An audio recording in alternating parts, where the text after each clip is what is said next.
Λοιπόν, το σημερινό μας θέμα είναι το ghosting. Πότε συμβαίνει, κάποιους από τους λόγους για τους οποίους συμβαίνει και πότε παρουσιάζονται αυτές οι συμπεριφορές και από ποιον ή από ποιους. Οπότε λίγο να συστηθούμε κατευθείαν.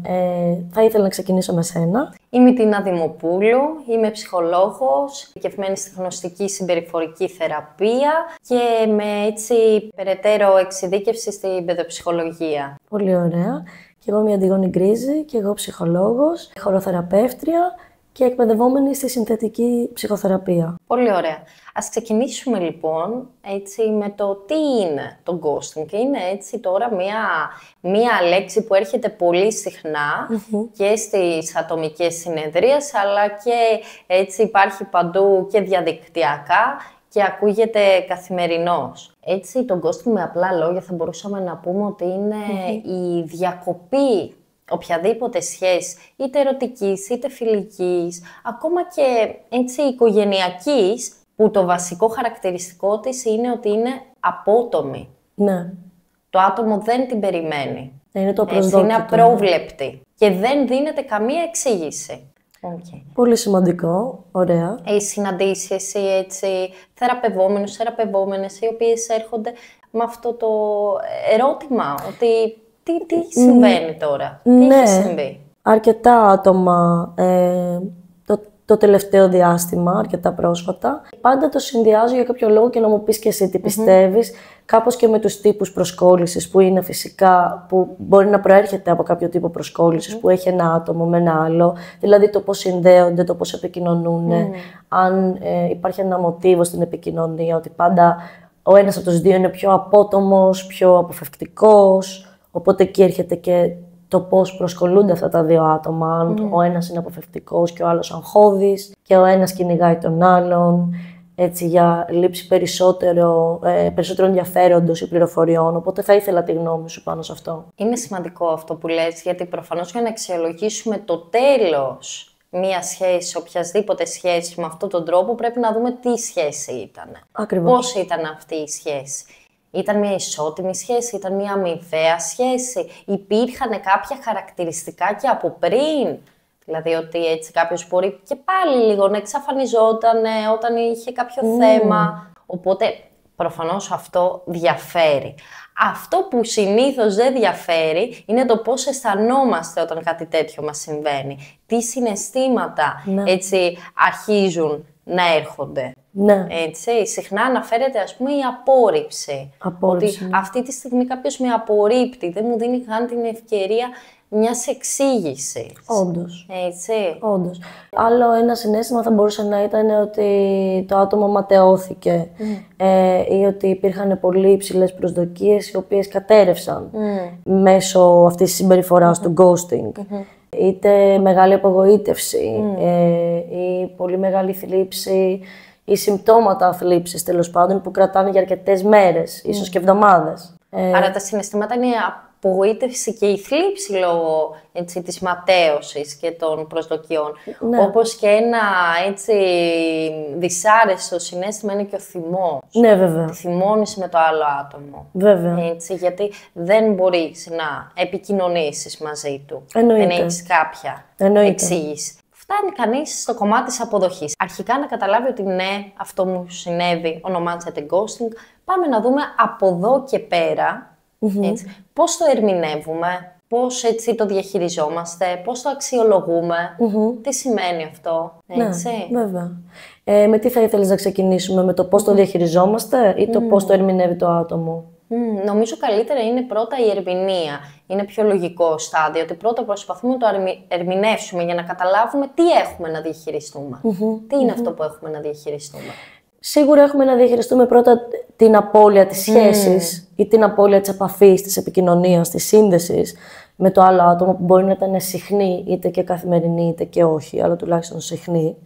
Οπότε είναι αυτό το κομμάτι της απώλειας ή το κομμάτι του πένθους που σχετίζεται με την απώλεια, ότι πενθούμε μία σχέση η οποία τερματίστηκε κάπως άδοξα ή κάπως χωρίς ένα τέλος. Χωρίς ένα τέλος, χωρίς κάποια εξήγηση. χωρίς περαιτέρω ερμηνεία από την άλλη πλευρά, αν θέλεις. Οπότε είναι αυτό, και επίσης το άτομο έχει να διαχειριστεί και τα δικά του συναισθήματα, με τι τον αφήνει όλο αυτό, πώς θα ξαναεμπιστευτεί, εμπιστοσύνη στις νέες σχέσεις που θα δημιουργήσει με άλλους ανθρώπους και πώς αυτό θα προσπαθήσει να το προλάβει σε νέες μελλοντικές σχέσεις, σε αναστροφές με άλλους ανθρώπους, ώστε να μην ξανασυμβεί. Ίσως αυτός ο φόβος ότι μην αυτό ξαναυπάρξει στο μέλλον και πώς θα το διαχειριστώ, είτε και συναισθήματα ότι να εγκαταλείψει εκείνο πρώτο. Έτσι έρχεται το κομμάτι τώρα εδώ της εγκατάλειψης. Θα με εγκαταλείψουν, θα τους εγκαταλείψω εγώ πρώτους, έτσι Ακριβώς. ξυπνάει άλλα συναισθήματα και καταστάσεις.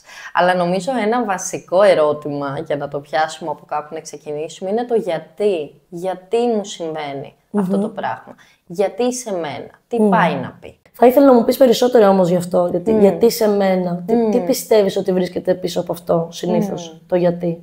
Οπότε εκεί ενεργοποιούνται σε κάθε άτομο έτσι τυχόν δυσάρεστες σκέψεις, ανασφάλειες, ότι έφταιγα εκεί, έτσι, ότι μου συμβαίνει επειδή είμαι έτσι, επειδή έχω το τάδε ελάττωμα.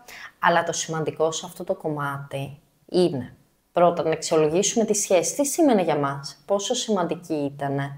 Έτσι. Πολύ σωστό. Τι χαρακτηριστικά είχε, μας είχε δώσει κάποιο δείγμα το άλλο άτομο.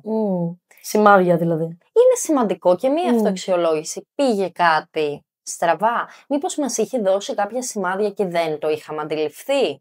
Μάλιστα. Για τα οποία ίσως να εθελοτυφλούσαμε, ας πούμε, το άτομο να εθελοτυφλούσε. Υπάρχει και αυτή η περίπτωση, έτσι. Αλλά η αλήθεια είναι όταν ρωτάμε γιατί να το κάνει αυτό κάποιος. Έτσι. Πάμε να δούμε και την πλευρά αυτού που κάνει ghosting. Έτσι. Εννοείται. Και η πλευρά αυτού που κάνει ghosting συνήθως είναι ότι το να δώσεις τέλος σε κάτι, οτιδήποτε είναι αυτό. Έτσι. Ή να κάνεις μια συζήτηση, μια δυσάρεστη για κάτι που σε ενόχλησε, δεν είναι ό,τι και πιο βολικό, ό,τι πιο ευχάριστο. Άρα το να μην απαντάς, να εξαφανίζεσαι, το να έτσι έχεις μια τέτοια συμπεριφορά, είναι κάτι το οποίο είναι βολικό, αποφεύγεις μια δυσάρεστη κατάσταση, δεν χρειάζεται σε εισαγωγικά να βγεις ο κακός, δεν χρειάζεται να δείξεις ίσως πράγματα που σε ενόχλησαν, άρα μπορεί να θεωρηθείς ευάλωτος. Έτσι. Κυρίως το ghosting δείχνει μια δυναμία και στη χειρότερη περίπτωση μπορεί να μεταφραστεί ως αδιαφορία. Ναι. Έτσι.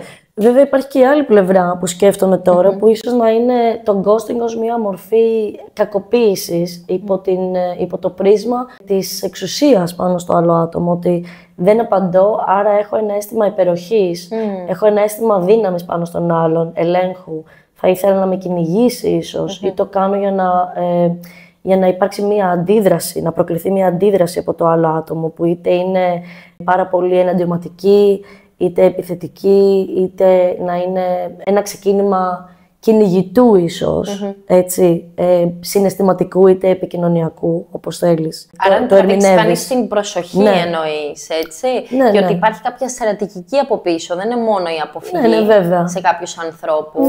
Βέβαια. Έτσι. Και σε κάποιο ποσοστό ανθρώπων ίσως να έχει να κάνει και με κάποιες ναρκισσιστικές δυσκολίες ή ναρκισσιστικά σημάδια. Βέβαια εκεί φυσικά είναι μια τελείως άλλη κουβέντα, αλλά σχετίζεται με το ghosting υπό μορφή κακοποίησης. Γι' αυτό είναι καλό έτσι να μην απευθυνόμαστε σε άρθρα ή τυχόν έτσι, τρόπους ανάγνωσης σχετικά με το ghosting που έτσι σε βάζουν σε ένα κομμάτι τσουβαλιού όλες τις καταστάσεις. Γιατί κάθε περίπτωση είναι διαφορετική. Το τι έχασες, ποιος ήταν ο άλλος και τι θέλει να πει. Άρα πρώτα βλέπουμε τι μήνυμα μας δίνει. Ακριβώς. Μετά, έτσι, χρειάζεται να υπάρξει χώρος για αυτά τα συναισθήματα, γιατί ότι θα έρθουν δυσάρεστα συναισθήματα είναι σίγουρα δύσκολο. Ναι, είναι δύσκολο έτσι, αυτό το κομμάτι. Πολύ δύσκολο. Αλλά στο κομμάτι έτσι μετά της επούλωσης, του επόμενου βήματος, ένα άτομο έτσι όπως το έθιξες πριν, που έχει πληγεί η εμπιστοσύνη του, θα σκεφτεί να είμαι πιο προσεκτικός, να είμαι πιο προσεκτική, να φροντίσω να μην κάνω κάτι που μπορεί να οδηγήσει στον κόσμο ή να δω τα πρώτα σημάδια. Έτσι, να είναι σε μια κατάσταση alert. Να αναπτυχθεί ένα άγχος, Και αυτό δεν το θέλουμε. Ναι, όχι βέβαια. Δεν το θέλουμε αυτό το κομμάτι. Εννοείται. Έτσι. Άρα, εσύ πώς θα συμβούλευες κάποιον που έχει βιώσει ghosting, είτε λόγω κακοποίησης, είτε λόγω κάποιας σύγκρουσης, διαμάχης με κάποιο σημαντικό άλλο στη ζωή του, είτε επειδή προηγήθηκε κάτι που σιωπήθηκε, που δεν συζητήθηκε ποτέ και κατέληξε σε ghosting. Πώς θα το συμβούλευες γνωστικά, συμπεριφοριστικά? Υπάρχει κάποια τεχνική πάνω σε αυτό ή κάπως να ξεκινάμε την κουβέντα πάνω σε αυτό, γνωστικά, συμπεριφοριστικά? Οπότε, πρώτα, επειδή έτσι το άτομο βρίσκεται σε πόνο, δίνουμε χρόνο και χώρο σε αυτό τον πόνο και σε αυτά τα συναισθήματα. Δεν μπορούμε να υπερπηδήσουμε κατευθείαν στο επόμενο στάδιο. Αν με ρωτάς, αφού το άτομο έχει περάσει κάποιο καιρό, τα νιώσει, να το σκεφτεί, έτσι πώς μπορεί να προχωρήσει, είναι. Πρώτα υπάρχει ένα κομμάτι της απώλειας. Το έχουμε περάσει αυτό. Μετά υπάρχει ένα κομμάτι τι ενεργοποιείται, γιατί στο κάθε άτομο ενεργοποιείται κάτι διαφορετικό. Σωστά. Άλλοι μπορεί έτσι σε εισαγωγικά να κλειστούν στο σπίτι τους, άλλοι μπορεί να είναι πάρα πολύ προσωπικοί και να είναι έξω. Άλλοι μπορεί να πούνε να συμπεριφέρομαι κι εγώ έτσι πλέον. Άρα πάμε να δούμε λίγο τι ενεργοποιείται, τι σχέση έχει προφανώς με τις προηγούμενες εμπειρίες του, έτσι, πώς το προστατεύει αυτό. Να το καθρεφτίσουμε αυτό το κομμάτι, τι έτσι άμυνες ενεργοποιήθηκαν σε αυτή τη δύσκολη κατάσταση. Πολύ ενδιαφέρον. Και πάλι να έρθουμε σε επαφή με το κομμάτι που σημαίνει ότι κάθε ανθρώπινη σχέση είναι ένα ρίσκο. Ναι, βέβαια. Πολύ σημαντικό αυτό. Και ό,τι και να κάνουμε, όσο καλά προετοιμασμένοι και να είμαστε, υπάρχει ένα ρίσκο. Ποτέ δεν θα είμαστε σίγουροι ότι κάποιος μπορεί έτσι να εξαφανιστεί. Προφανώς υπάρχουν κάποια στοιχεία που αρχίζουμε και τα συζητάμε και μέσα στη θεραπεία. Δηλαδή, όταν βλέπουμε ένα άτομο που δεν μπορεί να διαχειριστεί τα συναισθήματά του, δεν θα μιλήσει για αυτά. Από το πιο απλό πράγμα. Έτσι. Με ενόχλησε που πήρες έτσι, από το φαγητό μου. Ναι.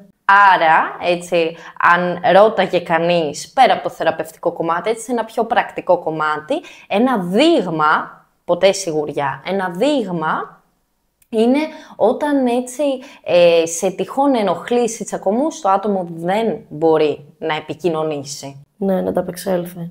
Έτσι. Okay.